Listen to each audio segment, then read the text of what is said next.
നിങ്ങൾ ഇവർ വരുന്ന ചേച്ചി അറിഞ്ഞല്ലേ അല്ലേ? ഓ അതാണല്ലേ.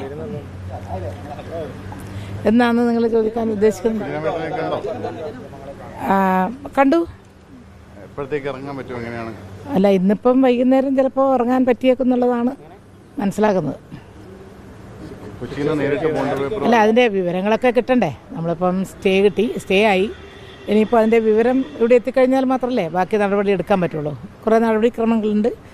ഇന്നിപ്പം വൈകുന്നേരം ആയാൽ ചിലപ്പോൾ ഇന്ന്, ഇല്ലെങ്കിൽ പിന്നെ കിട്ടുന്നില്ലെങ്കിൽ നാളെ എന്നുള്ള.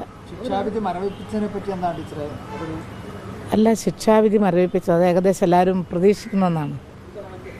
ഇവരുടെ 4 ആളുടെ കാര്യത്തിൽ ഇന്നലെ തന്നെ ഗോവിന്ദൻ മാഷ് അദ്ദേഹത്തിൻ്റെ പത്രസമ്മേളനത്തിൽ പറഞ്ഞിട്ടുള്ള ഒരു കാര്യമുണ്ട്.